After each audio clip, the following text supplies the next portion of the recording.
Warning: the following video may contain statements that can be viewed as controversial. Collectors, viewers, please be advised. Hey guys, it's Drew again. Stan Musial and Frank Robinson are not underrated in this hobby. Mickey Mantle and Nolan Ryan are not overrated in this hobby. Stay tuned, let's find out why.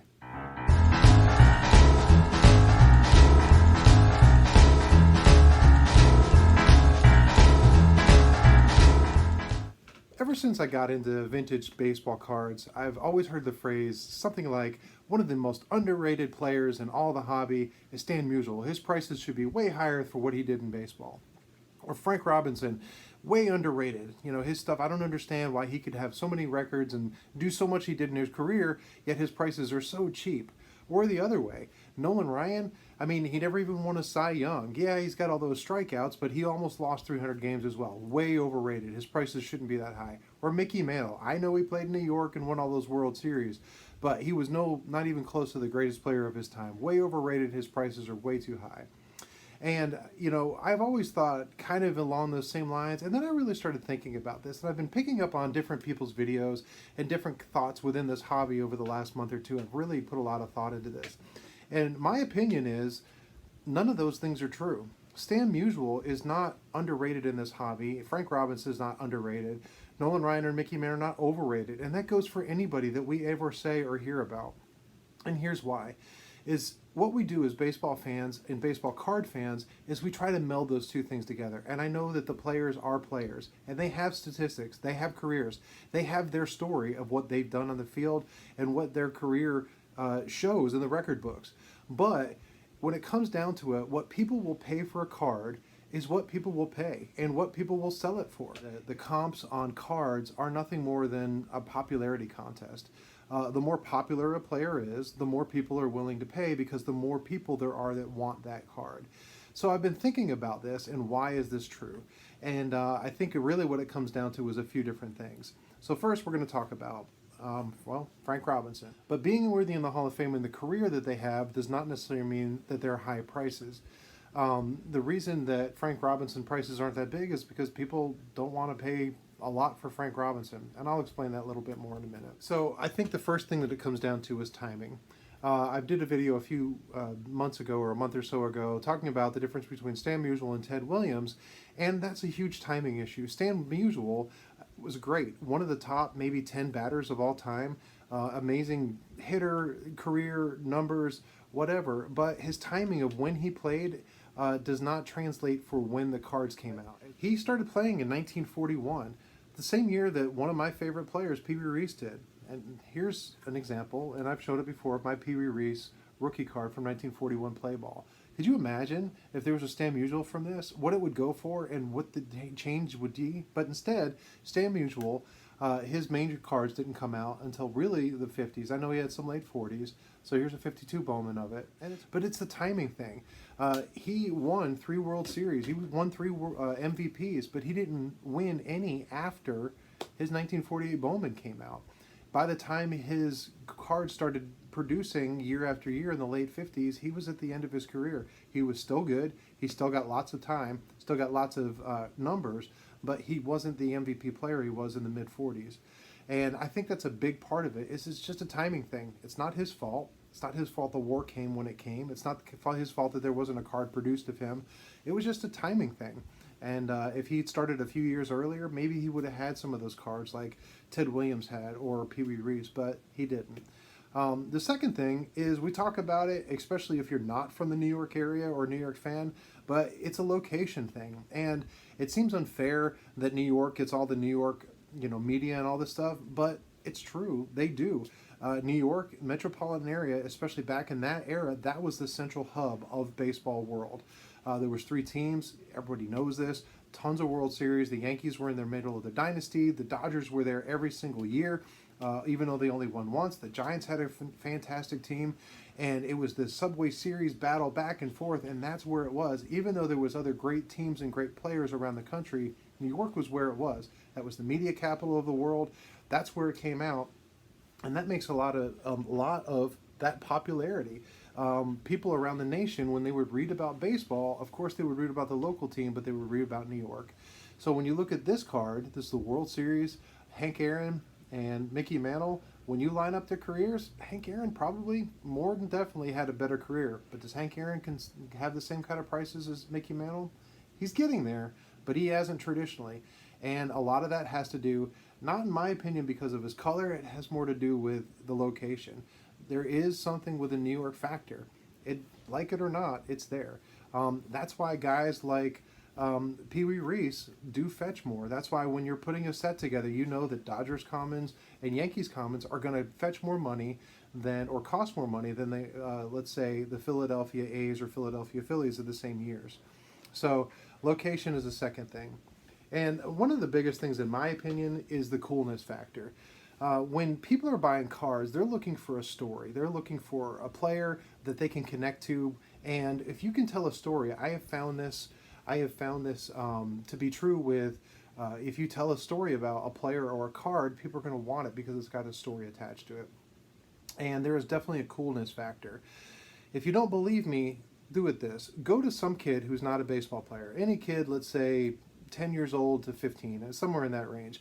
And they're not a baseball fan, they don't follow baseball or play baseball, and just ask them, hey, name any two baseball players that you can. And I almost guarantee you the two that they're going to name is Babe Ruth and Jackie Robinson.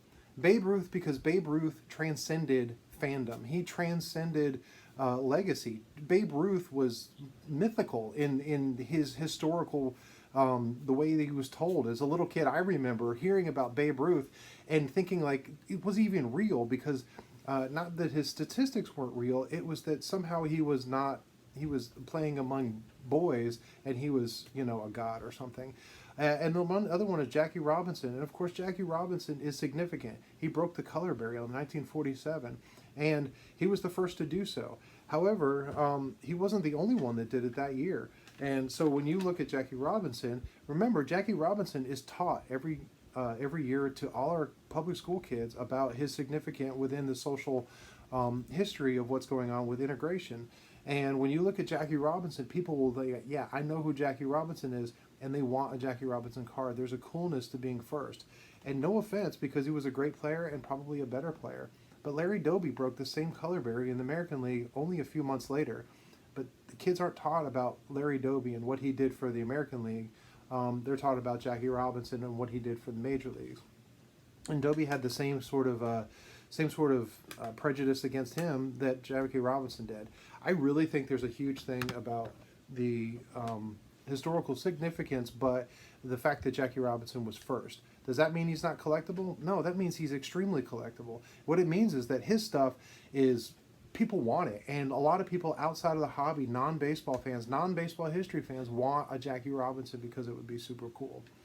And then another thing was with historical significance. Think about Minnie Minoso. What he did historically for Latino players coming in. He was one of the first. He was the first superstar. And when I started collecting, I always knew what his numbers were. I knew what he did, and I always thought, why don't people know who he is? But now he got into the Hall of Fame, and his stuff is shot up. I remember when I got his rookie card, the 1952 Bowman, and I paid $7 for this card. $7 for it. And I thought, yeah, but why not more, It's because nobody knew who he was, but now he's in the Hall of Fame, and people are going back and being like, oh my gosh, what he did on the field, what he did for kids in other countries looking forward to be, they wanted to be Minnie Minoso. And Minnie Minoso, the cultural significance that he had makes a big difference. But that jacked up his prices. His career didn't change. His numbers didn't change. What happened was the recognition of his career changed. And then, of course, then the last thing I think is the story. Okay, tell me what you know about Roberto Clemente. And what they'll tell you probably is that he died in a plane crash while taking supplies to earthquake victims. That made Jackie Robinson a legend by doing that. He already had his 3,000 hits. He already was a shoo-in for the Hall of Fame. He already did all the career things that he had done. And over the years in Pittsburgh, he was already a hero in Pittsburgh, but this made him an international legend, both all the way around the country and then, of course, within the Latino community. And the point is that his story jacks up his prices. That's what makes it people the prices. And I'll tell you one more example of why. I'm going to show you a rookie card. This rookie card is 1975, and it's George Brett. And you guys know this card, and you know who George Brett is. And I want you to think about George Brett, and think, if you closed your eyes and you thought, okay, I'm picturing George Brett doing something, like an actual video you've seen or whatever, how many people just thought of George Brett blowing out of the dugout, screaming and about to kill an umpire because of the pine tar incident? I bet almost all of you who are baseball fans did. Why? Because it's a story. If I showed the same card from the same year of Robin Yount, another great hitter, almost identical career to George Brett, and I said, think of something you've seen of Robin Yount, some action, I bet most of you can't think of something. But the George Brett coming out of the dugout, not even touching the steps, somehow flying across the dirt without his spike touching the ground, ready to literally kill an umpire, that's what you remember, because that's the story. And the story is what makes the difference in what we collect, why we collect, and what people are willing to pay. So, to sum all this up, there's a movie. Yes, it's campy, it's a little cheesy, but it's great. Yeah, it's The Sandlot. But there's a phrase in that movie that is just absolutely rings more true of what I'm saying.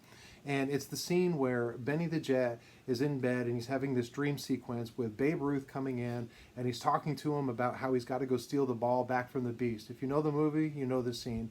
But the line that the character said, the Babe Ruth character said, "Remember, kid, heroes are remembered, but legends never die." Maybe that's a shout out to my friend Jake, but that is a very true statement, okay? The difference is until he became a Hall of Famer, he was a hero. But once he became a legend. He was a hero to so many players, so many people in the Pittsburgh area and in Latino countries. But when he died being a hero, he became a legend. When he broke the color barrier, he became a legend. He was more than just a hero, which is what Larry Doby was. And it doesn't take away from Larry Doby's career, and it doesn't add to his career. What it does is it adds to their story, it adds to their significance, and it adds, unfortunately or fortunately, but that's the way it is, it adds to the value of what their collectibles are. So, yes, Stan Musial is not underrated because maybe his story isn't as cool for whatever reason, or the timing wasn't as great as other players like Ted Williams or Joe DiMaggio. Yes, Nolan Ryan is somehow, or he's not overrated because that's what people pay for, even though he never won a Cy Young. But anyway, I just have been thinking about this. I've been wanting to do a video for a while. So tell me what you think about this. Am I wrong? Am I off my rocker? Yes, they are underrated or overrated. To me, it's a popularity contest. People will pay for a card what they're willing to pay. They will sell a card for what they're willing to sell it for. That's what shows a value of a card, and the different factors that go involved and why those things are there. Anyway, thanks for coming along in the journey. Thanks for having a good time with me. Until next time, you guys be good.